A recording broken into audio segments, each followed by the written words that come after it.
Hello, everyone, and welcome. We're excited to have you here today. Thank you for joining us. We are really honoured to be hosted by WAN IFRA, who's our long-standing regional partner in Asia. ClimateXchange, which is an initiative of Suli, has been partners with them since the sort of fruition of Climate Exchange. So this brilliant partnership. This conversation is to shed a bit more light around the amazing climate culture journalism grant opportunity that we're offering. The team here, Simon and Kevin, will be able to shed a little bit of light on climate culture, what it means, innovation, financial sustainability of news orgs, and what we're looking for. The pitch is on April 28th at the Digital Media Asia in Manila, so we're excited for that. And the deadline is March 11th, but they're all logistic things that we'll get to at the end of the session. There's a Q&A. If you wish, you'll be able to ask questions then. If you want to ask in the chat as you go along, please do that. We can put links or anything you wish to learn about in there.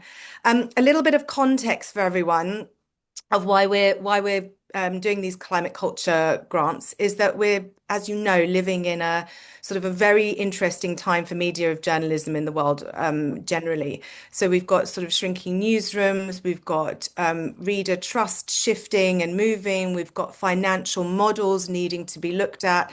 And how do you look at sustaining business models in different ways? And so some of the things that have been placed for decades are obviously changing, and the media landscape is fragmented. So how can we actually reframe this into an opportunity? So as one of the most exciting times and for the future of media, so that your organizations can really thrive and not cling necessarily to old models, but expand and really see the ones that succeed are the ones that sort of look at who the audience really is. What do they really value? How do we look at consistency and scale and relatability? And so that's why we love these innovation calls. We call for climate culture journalism, and what that means is creating media products and services that actually resonate with people on different levels. And Simon can dig into that in a little bit more in our conversation.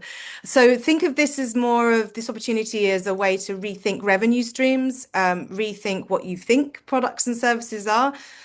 Look at building direct relationships with audiences and looking at that meaningful sort of way of developing products and services.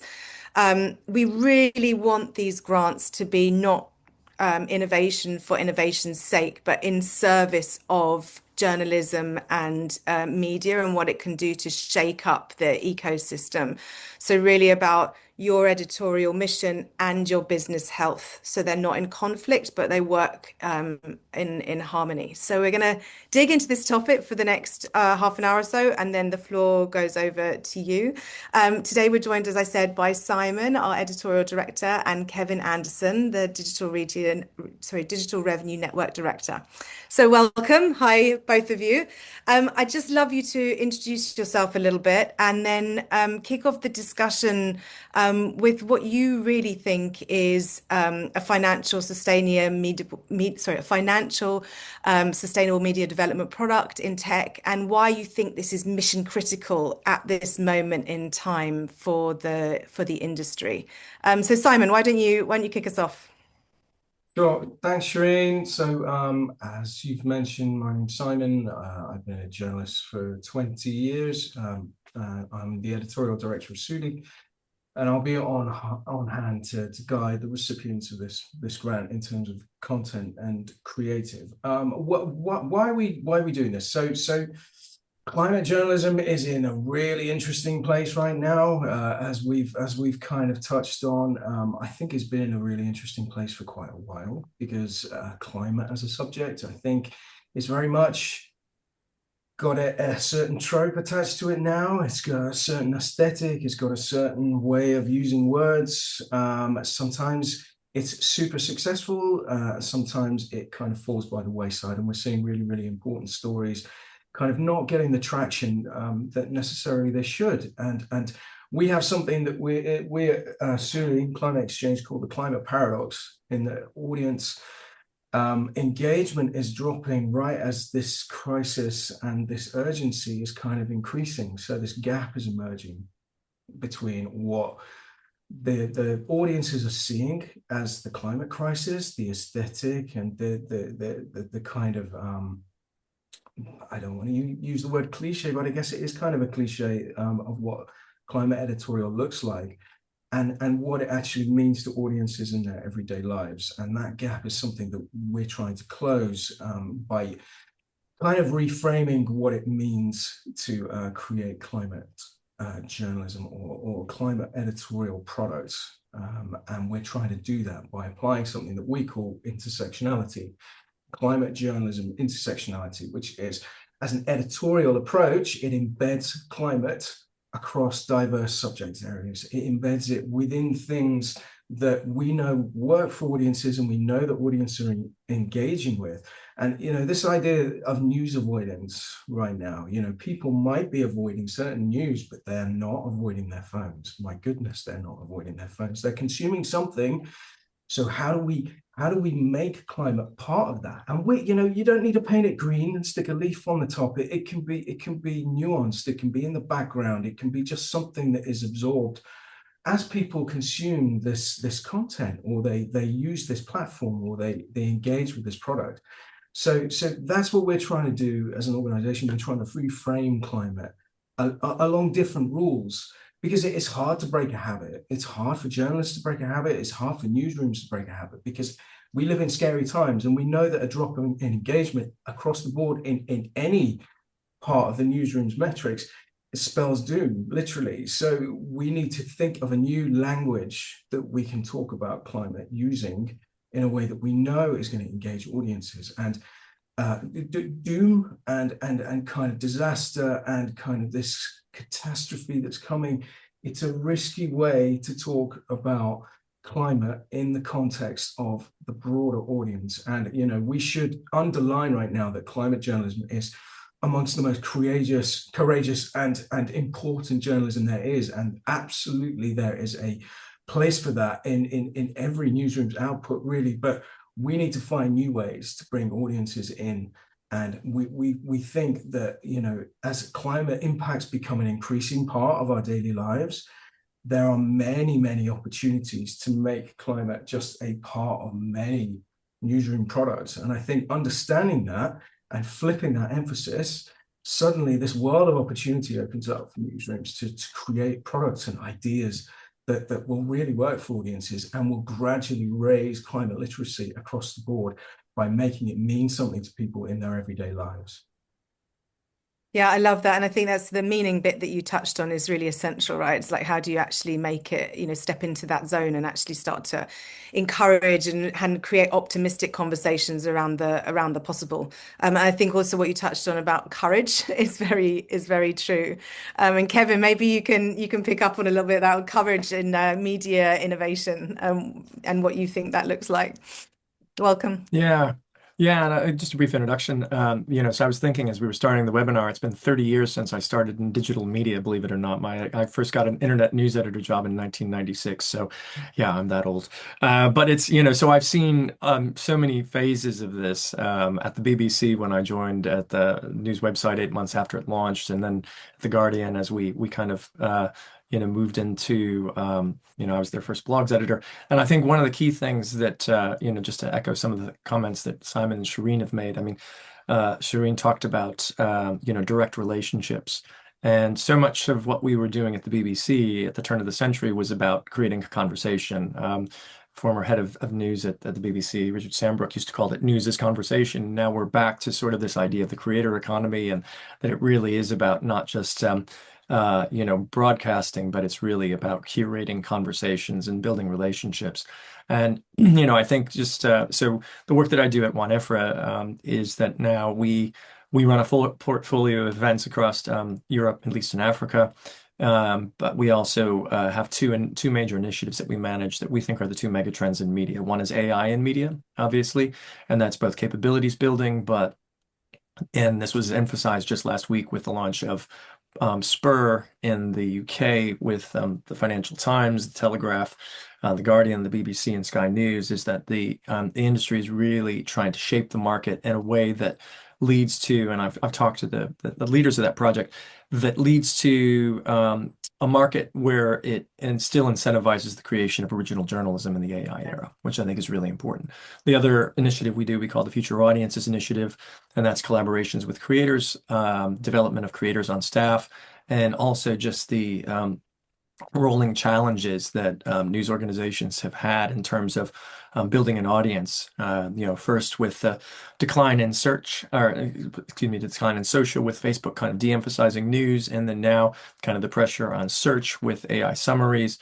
And also these huge, massive attention markets, TikTok, YouTube, Instagram, that that's where the attention is instead of on our own platforms. So there's all of these challenges and changes that are happening, but I think there are definitely ways, and we can talk about them on this conversation, to build those direct relationships. And my view is that the depth, quality, and quantity of the relationships you have with your audience really is the foundation for sustainability. And we had a webinar at the beginning of the year with the Daily Maverick in South Africa, which, South Africa faces lots of challenges in terms of the ability for people to pay for journalism in South Africa. It's not like the United States where, you can pay. I paid $28 a month for the New York Times. And there are some newspapers where it's, thousands of dollars to get a print edition. But in South Africa, 40% of the Daily Maverick's revenue now comes from membership.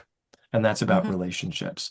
And so again, building those relationships, and I think Shereen said something else, communicating the value of what you do and having that resonate so much so that people feel that they, need to be a part of what you do and support what you do. And that's a huge opportunity, I think, for news organizations. So, I'd love to talk about those opportunities, but I think now it really is, instead of mass and reach, and it's now about the depth of high quality relationships, and not just communicating your values, but also communicating value that you bring. And I just want to interject one bit of optimism in this conversation that was actually based on a New York Times piece about, they called it the climate economy rather than climate crisis. And they said that by 2030, 90% of new electricity generation will actually be green around the world. So there are some, green shoots of growth, and some reasons to be optimistic about this. It's not to say that there isn't a huge challenge, but I think also empowering people and giving people an opportunity to actually make a difference in their own little ways is a great way to build a product as well. So really looking forward to this conversation. Yeah, absolutely. And I think that's the bit about the shift around paying for as well, right? It is different country to country, region to region, and what people have been sort of used to doing and conditioned to doing, but also essentially, to your point, and this is why the business element of this is critical, is that you pay for products you value. And so how do we inject that value into the news, and specifically climate news area, and start to get people excited about the opportunities? And I think, we've got some work that does show that when you combine, the hope lens with the solutions lens with the action, and I think that's the critical bit, right? It's that link through to showing that there is real world impact that journalists and media products can make in this space. And when you start to go, oh, it's more than just the story, the story goes on, right? The story lives in multiple ways. And so I think that's the interesting way, to your point you said about the depth. How do you build the depth in that, and how do you get people engaged in a way that it doesn't feel like, oh, it's a burden, oh, it's my response. It's actually like it's actually many opportunities for new economies, right? New businesses to grow, new revenue diversifications, new ways to look at these streams that actually do increase independence in media as opposed to the other way around. And so I think let's get into a little bit about the intersectionality, because this fits perfectly into the value sort of framing of this. Simon, do you want to just give a little bit of more depth around what we mean by intersectionality, and what about sort of the gaining traction in the space around this? And are there any sort of case studies or things that you can share with the audience to describe or to shed a bit more light on this? Sure. I mean, intersectionality is a word that is used in a lot of different ways across a lot of different subject areas. But essentially, when we talk about intersectionality, we talk about this kind of cross-cutting of the subject. And you know, climate classically has been this quite siloed subject. It's been a specialism. It's had its own kind of vertical, and that maybe sits alongside, you know, other verticals such as technology, sports, lifestyle, fashion. Climate has kind of sat on its own, and by taking that out of its silo and then sort of dropping it through those other subject areas, you start to find connections. And you know, there are connections in many things that we read. We kind of absorb the connections with various other traditionally siloed things, such as finance or economy. You know, if you read a story about a holiday destination in the travel vertical, somehow, as if by magic, you're going to come out of that knowing how much it's going to cost to go there and whether you can afford it, because that is this critical thing to your decision making, right? So how about if you know, that same travel story gives you some context on the climate impact that you're likely to have, or gives some aspirational framing around the mode of transport that you're going to take, you know, and it sells this as an aspiration. That would be a great example of intersectionality using climate, because you know, you've suddenly got something that has sold itself to you as a wonderful piece of aspiration and something that you want to get on board with, literally, but you've got some very nice aspirational climate positive behavior built into it. And I think that's the thing, making climate positive behavior an aspiration in itself, and making the end game an aspiration in itself, because then, you know, you're starting to seed this kind of behavior and these ideas for people to adopt these sustainable practices as part of their broader interest space. And I think if you're sending people to the box with climate written on it, they can choose to open it or they can choose to leave it shut. So why don't we build that context in to all of these other things, so that people start to understand what climate means to them in their lives. And it doesn't need to be, as mentioned before, it doesn't need to be a big thing. It doesn't need to have a lantern hung on it. It just needs to be a really well-crafted piece of well-framed information that sits in context with something that people are already engaging with and are already on board with, because they're so much more receptive as an audience to that kind of messaging than if it is a 1,000 words of really quite hard-edged copy about a subject, because you're only going to really truly engage the people who are already engaged with that already in most cases. And it's not simply a matter of creating more and more content like that, because if 1,000 words doesn't work, 2,000 words is unlikely to. So how do we kind of break that up, make it a more of an ambiance than a specific subject, and drop it through a range of different types of content. And finding ways to do that is critical to what we believe as intersectionality. It's finding what matters to people and then working climate in as a factor in that, rather than working the other way around. Does that make sense? Perfect sense. Have you got any examples that you can share of one case study that comes to mind where you're like, yeah, this was it?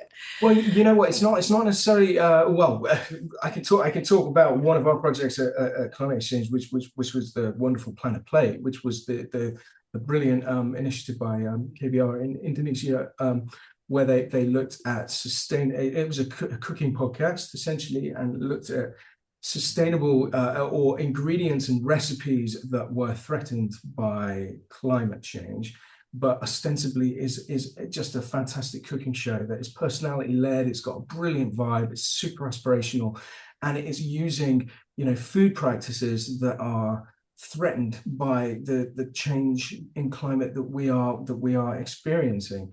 And just seeing that come together in such a positive way, and seeing it presented as such an aspirational thing, I think really encapsulates what it means to create climate responsible content that has a message and it has a purpose in sustainability, but does it in a way that brings something to the lives of people who are watching it.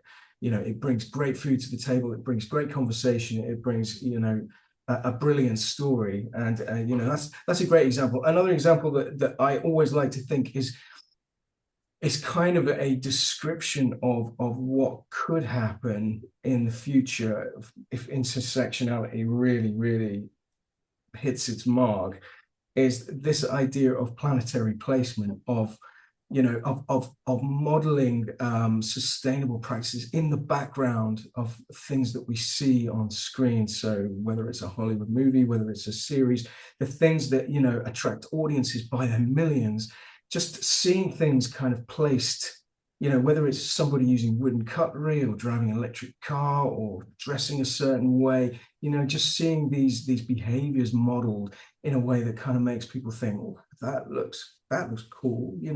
They notice things without being told. It's the show don't tell idea of bringing this kind of aspirational framing into everything that we kind of see and we watch, and having this kind of collective effort to kind of really bring a sustainable aesthetic to the mainstream.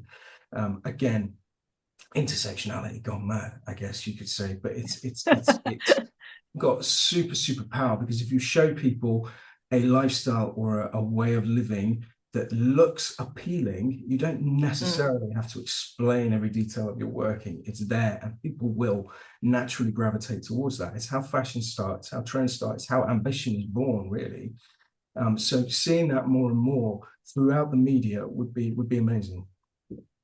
Thank you so much. And I love that. I love the example at Planet Play as well, because to your point, it's about um, a editorial idea that's strongly grounded, but also in a business context too. And I think, Kevin, can you elaborate a little bit more on that as well? You were talking earlier about creator economies and, this sort of with tech, that creativity is going to become one of the hurrah. It's going to become one of the things that are valued again, and the art, right? I think it's true, like the art and the craft of storytelling and creating relationships. Would you like to sort of elaborate on that a little bit? Yeah, and I mean, I think the creativity is channeling in different directions, and so you look at people kind of joke about the pivot to video, and there was one kind of the middle of the last decade, and everybody jokes about it in a quite negative way, and that was really all about Mark Zuckerberg trying to take a piece of YouTube's pie and kind of pushing video on YouTube, which didn't work. But now you just see audiences, and they really are shifting to video. And that it is one of the primary ways that people consume media now. And the interesting thing is, yes, it is very much a young audience activity, but even all the way up through older audiences, videos now kind of one of the primary ways that people consume media. And some of it's short form video, your TikToks and your Reels, and some of it's longer form video. And you see on YouTube, you've got shorts, but you also have longer form video, and also people talk about TikTok, but YouTube is the 800-pound gorilla video. It's just amazing. This year in the United States, YouTube will pass Disney as the most valuable media product, just for a bit of a data point, developed market. So, I mean, it's huge. I think the other thing though is this idea of like business transformation and how businesses have transformed. And we have a member in the United States, but again, a very similar story to the Daily Maverick in South Africa, and they have a 5-year path from launch to having all of their own kind of owned revenue. And they have events, they've got membership, they are, the way that I say it is, you hear some of these wizened old leaders in media, and it's not like I'm young anymore, and they say, "Oh, you can't make money in digital." I say, yes, you can make money in digital. It's just not in the same way you used to. So we had a webinar just last week with Dave Jorgensen, who is known as the Washington Post TikTok guy. And when they were at the Washington Post, they wanted to sell merchandise, and the Washington Post wasn't really into that. So they just did it on their own and sold it out of the executive director's office at the Washington Post without any help from the staff. And then they figured, wow, we're doing this all on our own. Why are we doing this for the Washington Post if we're not supported? Let's go off and do this on their own. So they've launched their own company, and it's Local News International, and it's doing quite well. And again, but what's interesting is some of their income comes from creating content and doing what they did at the Washington Post, and some of it comes from consultancy and helping other people have the same success online. So It is about stacking different forms of revenue. There's not a silver bullet. It's going to be lots of different revenue streams. I would say one of the quotes that Jim Brady, who used to work for the Washington Post, says it's not a silver bullet, it's shrapnel, but that's a little too militaristic for me. I won't say that today, but just to drop that in there. So it is to say, the one thing I say, and I say this as a recovering journalist, is that, if you put an equal amount of energy both into the creativity and the craft of journalism, but you also have to put an equal amount of energy into how to sustain your activities. And that's the huge thing. And I would say, as somebody who's a product person and kind of works across commercial, editorial, and technology, it takes as much creativity and as much interest and as much passion to figure out how you're going to keep the lights on as it does to sort of how you're going to craft that wonderful 30-second video or that wonderful long form journalism piece. So it can be I know this sounds weird, but it can be exciting to figure out how you're going to pay the bills. And you've got to do that. And so thinking about sustainability in terms of how do we take care of the planet, but also thinking of sustainability and how do you feed yourself, is great, because you have to have that endurance to fulfill the mission, and so that's a really great opportunity. Well, I think it's a What great. Can I just sorry, add? Simon, go on. Go on, yeah. Kevin mentioned local news international there, and Dave Jorgensen. It's really interesting looking at what he's doing and the shift, or the gap between maybe the audience needs and the newsroom's goals, that kind of epitomizes this shift towards kind of personality driven kind of infotainment, I guess. And the fact that it's really relatable, it's really engaging, it's really entertaining, and it's got this value and truth still attached to it that's super, super relatable. And I think, seeing that evolution, whereas your classic sort of newsroom perspective is this authority, relevance, kind of impact, performance, seeing that shift and understanding why audiences are moving towards that is really fascinating, I think, in this conversation. And just from a Yeah. practical point about Dave Jorgensen, just a minute, is, they started on video platforms, but they've also launched a newsletter and a site using Beehive. And the primary point of that is that gives them email addresses of their audience. So if they have to shift from one platform to another, they still have that direct relationship and that direct way to engage with their audience. So it's interesting to see someone go from, sometimes we used to talk from digital to print, and now we're talking from video to newsletter, which is an interesting journey. But so just from a practical standpoint, it's interesting to see their evolution. And I think that one thing that holds that together is when you know who you are as a brand, right? As an entity, then you can start to diversify into all of these different areas quite easily or quite readily. And I know it takes bravery and courage, but there is a strategy that then sits behind it. And I think that that's what we're trying to ask people to do with these grants, is what is a different revenue diversification stream that you could go into that is not so far away from perhaps your core product offering. It could be a new brand, that's fine. It could be a new entity, that's fine as well. But it also could be another stream that you wish to look at as a news organization.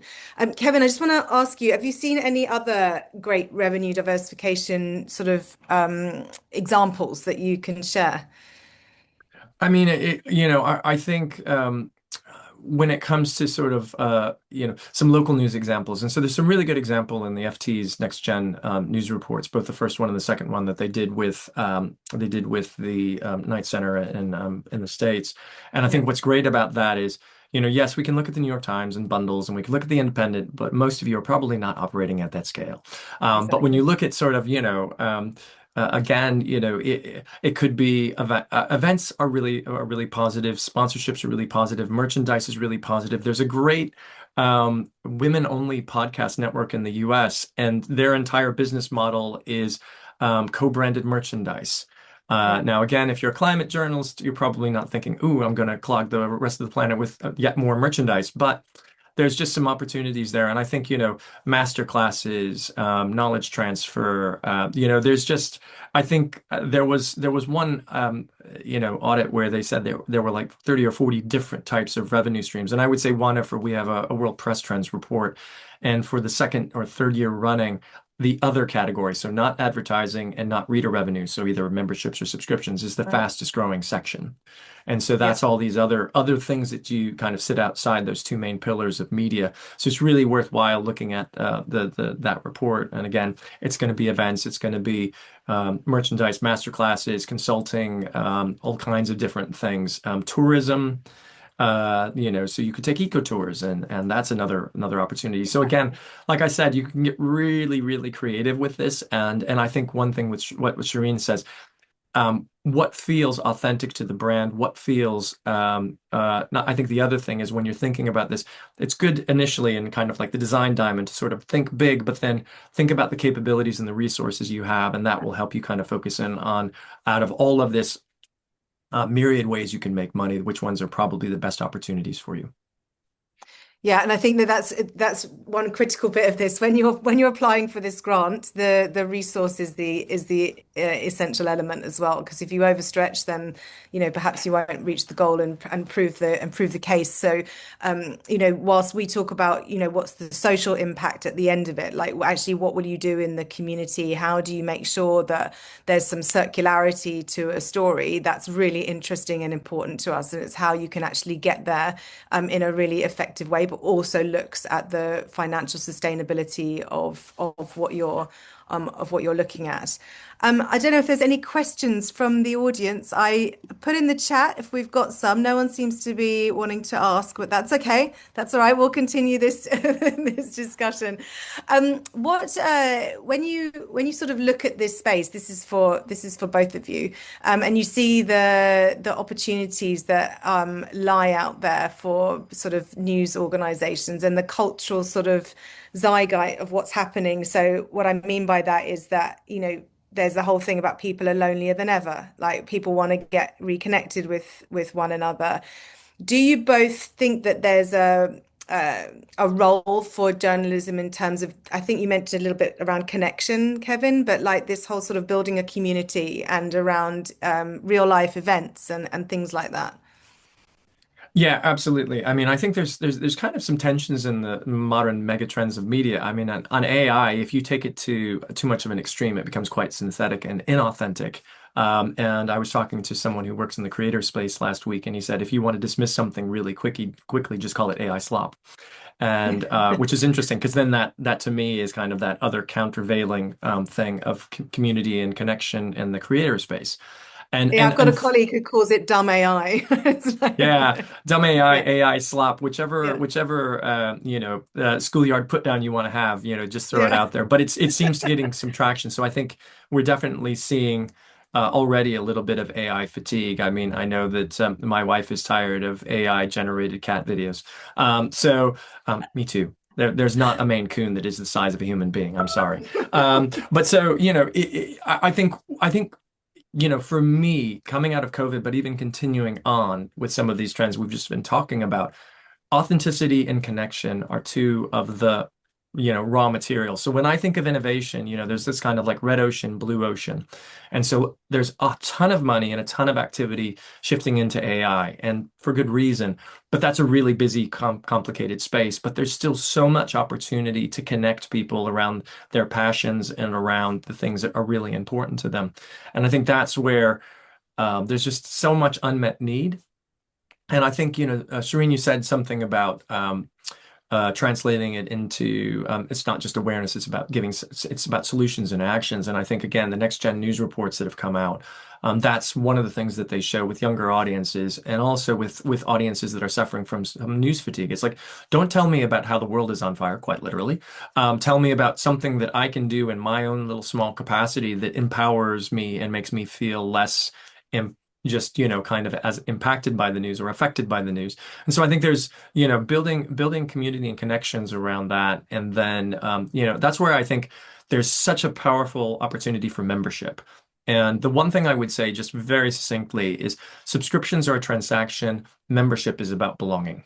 Yeah. And so it's a very different thing. It's not about, you give me $28 and I give you access to puzzles and cooking recipes. You give me however much you can pay, and you feel a part of something bigger than yourself, and you feel real, genuine connections. And I think there's still that's a huge unmet need and a huge blue water space for people to innovate in and really work in. I will say from my own experience, it's a little bit of a slower burn. There's a lot of heavy lift in the beginning, but finding ways to sort of find those passionate people in your community and let them become ambassadors and give them something to do to build the community. We did that when I was at the BBC with World Have Your Say, for instance. So there are challenges there, but the payoffs are tremendous. Yeah, I totally agree. And I think also you've touched on, like, while we talk about cultural intersections, I think one of those things of look at also, and this is for the innovators in the audience, like look at what is culturally happening. This need for belonging, I think, is really there. Like, as humans, we want to generally belong, but I think there's this yearning and this need for it as we've sort of all sort of fragmented and disconnected. So I'd urge people to look at what things in their cultural surrounds are truths that they could start to leverage or help or sort of nurture to become an integral part of that conversation and that community through like integrity-based products and news. Simon? I agree. The integrity-based products, I think, is spot on, because I think as people's choice has increased, because a million years ago it was a case that people would buy one newspaper or they watch a couple of TV channels, and that monopolized their attention. Whereas now attention is so fragmented across a million different things that it's becoming getting to such a point where people are bombarded by all kinds of platforms that they could be spending time with, different creators they could be looking at content, but it's less it's more passive as engagement. People are being served things to them, they're not going looking for it. So it's becoming a case of there's a million different t-shirts and none of them fit. So finding your kind of place where you really jive with the personality of the person, you jive with the community that's around it. It is weirdly becoming harder to find for people because there is so much choice out there. So people end up passively consuming so much content and never really connecting in a meaningful way with any of it. And I think as a younger kind of audience starts to emerge, a younger audience that maybe has not had that loyalty to a particular brand or a particular title in the past, this is kind of new territory for them. So there's a great opportunity to kind of be that home and be that community. And again, in a world where trust is becoming really difficult to tell from fiction, fact from fiction, sorry, finding those trusted voices is becoming ever more critical. And I think not just about information, but about that relatability and about that engagement, about that feeling of belonging, I think is going to become more and more important. And that's a really important point you just touched on about loyalty and, like, these new generations of readers that are coming up and they don't have a loyalty to a big legacy media. It's interesting because who can fill that space, right? Who can create that loyalty base of people who are really trusted, and it's like Daily Maverick, they've done that, right?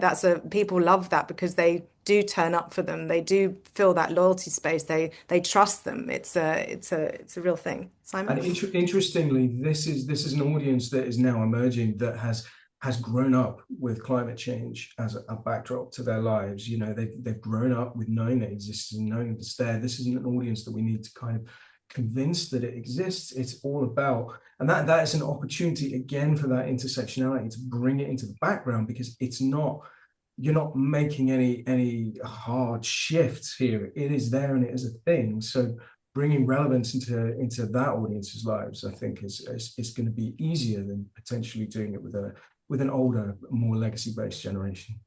For sure. Kevin? So we just had a question about developing an audience app specifically for climate journalism. So in the in the various journeys in my career, the last job I had before I joined WAN IFRA last summer is I worked for an app company for 3 years, and we built apps for publishers and broadcasters and membership organizations. The one thing I would say is mobile, yes, your audience is mobile. Just that's going to be their default way of interacting. An app, what I would say is, just to keep in the back of your head, is it's really very much down at the bottom of the funnel. So what we found is that if you take your entire digital audience, 5 to 10% maybe, but more like 5 to 7% are going to be using your app. So once it's a purpose-built app is really good when you've built up a certain level of audience, and then you can get people in there because that will serve your most loyal audience. But it may not be the first product that you do because like I said, the conversion numbers are quite small based on the size of your overall audience. So Yeah. mobile, and that's where your audiences are going to be, but building a bespoke app might be a little bit, I'd put that a little bit further down your development process. And yeah, I read that slightly differently. I think it's for climate journalism. Has anything been developed for audience engagement? So what I will say is that Climate Exchange and Suli have just developed a product called MAR, and MAR is built around this exact question of how do you optimize and look at impact success factors of climate stories and reporting. And that it has an engagement formula that's been built into it. So I can send you the white paper that's behind that. And the engagement formula is around crisis, solution, hope, action for maximum communication impact. And so if you want, we will next week be having a very small, very small user validation group work with that. So if you wish to play and to score it and to give us feedback, we can put you on the list for that. It's an invite only program at the moment, and be validated in the next month, hopefully. So we have two more minutes left. Any questions? If there are no more questions, I'm just going to ask Simon and Kevin just to leave us with one final thought for the innovators, the revenue diversification people on this call, and yeah, leave them with that message. Simon? Know your audience right from the get-go. You can know exactly who you're creating this for, and be super clear about it, because that's where every great idea like this needs to start. Thank I you. would say Kevin? he stole my one, so I'll pivot to another one. And there's so many things in digital that you can do. You have to figure out what you must do. And to build on what Simon was saying, I mean, knowing your audience, and that's that whole thing. The direct relationship has to be a two-way flow. And so knowing what your audience needs and what they value, that's going to make sure that whatever you deliver is going to be is going to meet your both missional goals, but also sustaining your mission goals, which are the two sides of the business. You.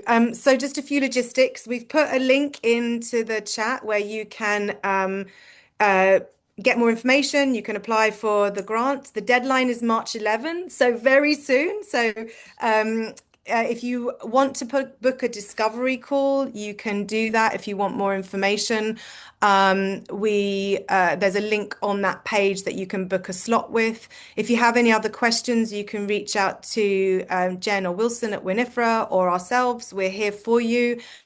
And we're really excited to see what you can come up with, and we really appreciate your time. And Simon and Kevin, thank you for this great discussion. And WAN IFRA, thanks for hosting. And we'll see you in Manila, hopefully. Thanks for having us, Thank guys. you. Thank you. Bye. Bye.